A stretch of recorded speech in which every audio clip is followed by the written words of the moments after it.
It feels amazing, you know.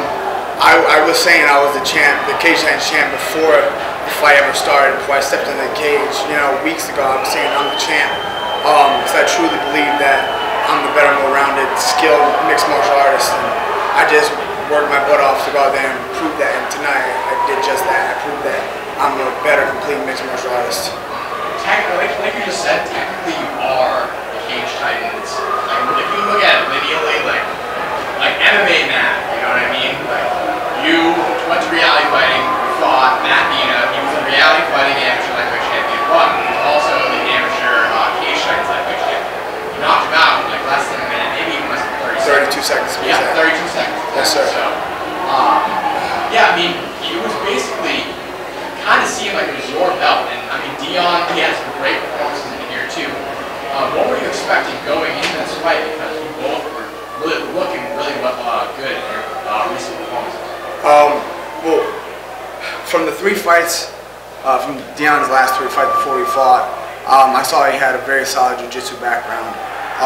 So for my whole camp, we worked, you know, a lot of jiu-jitsu defense, a lot of submission defense. I always worked that, but specifically we can notice that he liked to go for guillotines a lot, so we emphasized on defending the guillotine more so than in our previous camps.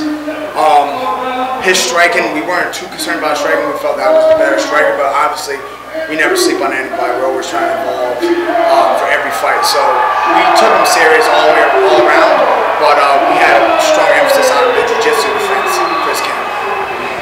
So obviously you started your career at 2 losses.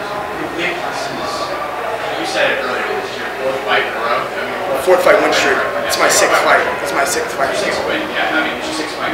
Sorry.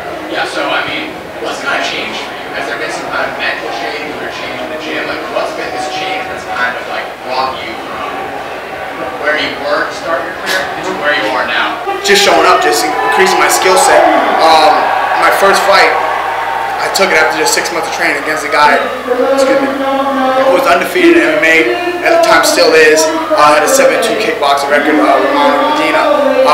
Very tough seasoned opponent. I took that on after only 6 months of training, because my coach saw that, I have a lot of potential and I have a lot of heart, and he kind of threw me into the fire for me to show that, and I did just that. I showed it for the first fight, I showed it for the second. I might have lost on paper, but I didn't lose in showing my heart and my potential to grow, and I just never let it get me down. I have tremendous heart. I'm never going to quit, and I just kept getting better and rolling with all the punches, and it's the proofs that I put in. Now I'm here.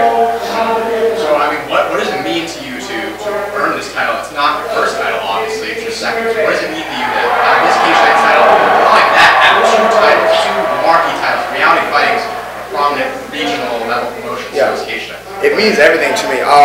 Maybe not like the materialistic aspect of this belt in general. This belt means nothing to me, like as far as like, oh, it's a belt. It's gonna sit on a shelf somewhere and collect dust after a while.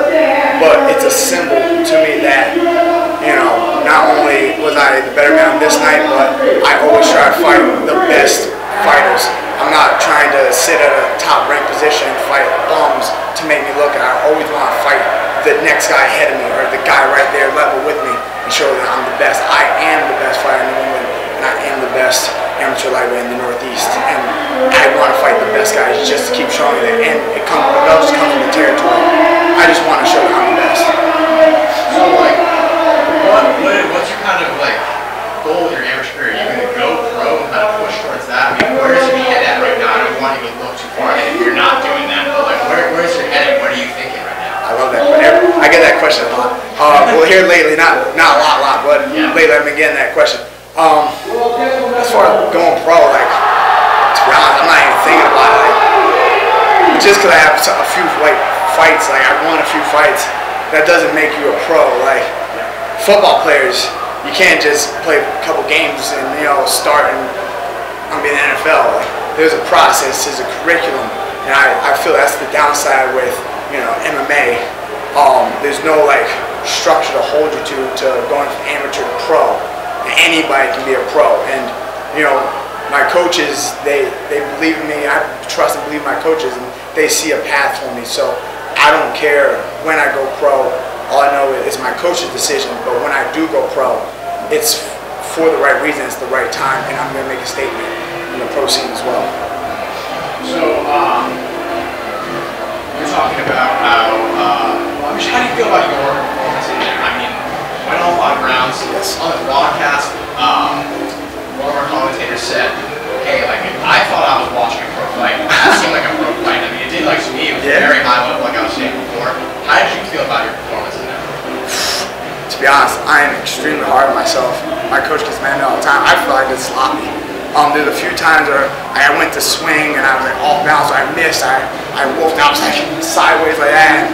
I kind of had to bring myself back, like, Eddie, chill out, like, stay tight, basics. I kept hearing my coach saying basics, stay tight. So I'm my biggest critic. My coach gets mad at me all the time. I felt like I should have done better. I didn't go out there looking for the knockout. A few times he got rocked, but I always feel like I could do better. And I was prepared to go 5 rounds. I'm glad I went 5 rounds, but I feel like I could look better going 5 rounds.